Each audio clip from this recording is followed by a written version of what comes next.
It's really hard when you're comfortable because what they're basically saying there is like you're going to have to be uncomfortable for a season or things are going to have to be different than you thought they would be.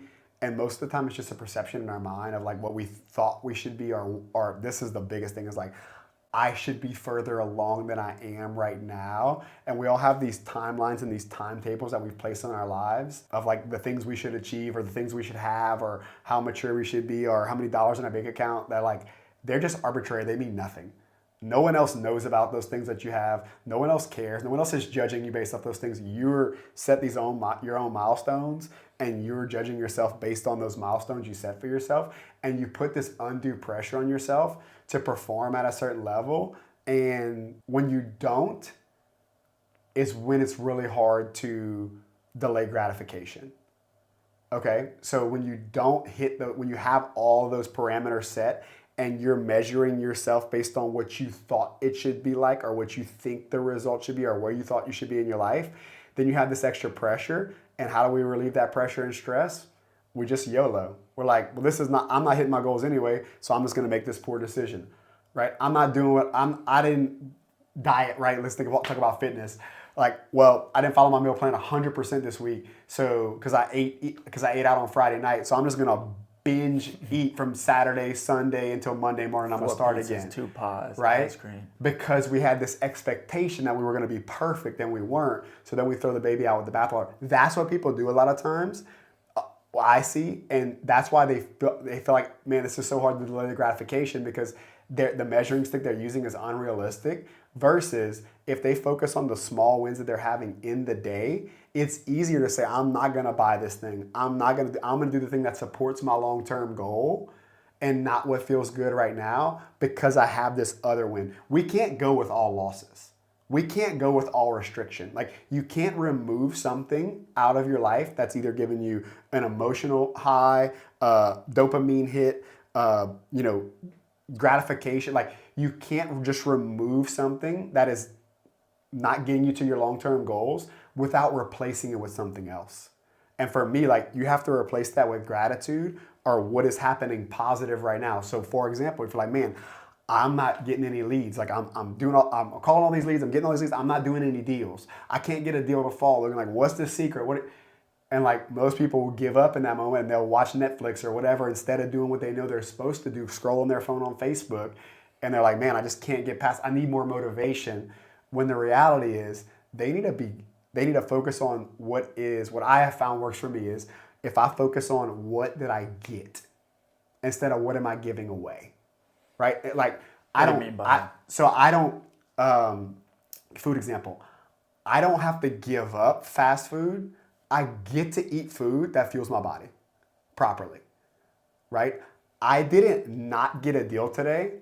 I learned 10 ways not to say things to sellers. I didn't not hit my goal. I learned that I need to do some different activities if I want to hit my goal faster. I didn't realize it's a choice. Like the fast food example. It's all a choice about your perception. I get to eat food that fuels my body. I can still eat the fast food. It's not that I can't do it. That's right. I'm choosing to make the right choice in this moment. That's correct. Build better habits. That's correct. So it's when you change that frame to like, I get to do this thing or what did I gain? Like I called 100 sellers today and I didn't set any appointments. I was like, man, but like how much better did you get at your script today? Like, what did you gain from this experience versus what you lost?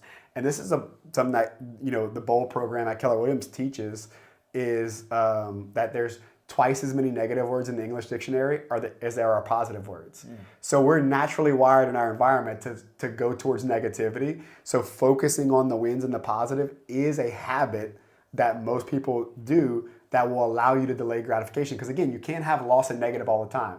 You can't be just like, I'm gonna delay gratification forever. I'm never gonna have any wins. I'm just gonna white knuckle this thing for years until I'm a billionaire. Like, that's not how it works. No one has that level of self-control or discipline. Like, they don't. Like, Alex Hormozy doesn't, these guys, they don't. Do they have more discipline than the average person? Yes, but only because their perspective is different. Because they think they're winning when it looks like they're losing. Yeah. No, I've seen that a huge shift in me. And it's true. And usually, well, two things. One, that shift just totally changes your mindset. Like in my own life, even with a little workout challenge I'm doing right now. It's like I would fall a lot of times because I was focused on, oh, it's about to be summer, like I want to get shredded up, or hey, I want to, but like just focusing back on when you combine like delayed gratification and with the book Atomic Habits, Yep. it's like a game changer. Yeah, here's a real practical thing. Whatever you set your goals for, like whatever you say, hey, I want to do this thing by this thing, whatever you have in your mind, double the time horizon.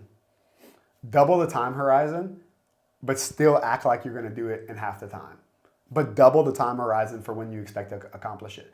Just changing that expectation will change how you perceive each event that happens, right? And that will gain some momentum. And if you just, this is again like a little hack. It's like when Nate Moore, if you're watching this, I love you. Nate was instrumental to me as I was growing as a business owner. And these are one of the things when I would get trapped in all these negative emotions because it's hard starting a business, y'all. Like, let's be honest, like it's hard. It's difficult to start any business, any new thing. This is a little tangent. I'm gonna get back to this story in 1 second, but you are not going to be good when you start.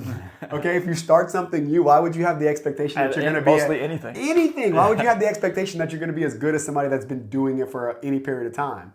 Like, you are going to suck. That's okay. You should suck. You've never done it before. Everybody did. For you to have an expectation that you would be anything other than terrible is just unrealistic. But how many times do we get into something and we want to be perfect at it, or we don't want to make any mistakes, or when we've never done it before? It's like that's an unrealistic. That's a great example of like how you can, not stay disciplined, how you can not delay gratification when you have those unrealistic expectations. Or you're staring at somebody that has 140 doors and you have none, and you're like, well, I'm never gonna do that. Yeah. It's like, well, yeah, he went through years of it. 7 years, tens of thousands of dollars of investment in myself, hundreds of hours of podcasting books. Like, there's a lot of seed sown for that result. And you started right? with zero too. Zero. And you were probably terrible at the beginning too. Terrible. Your first call to a seller or a lead was probably.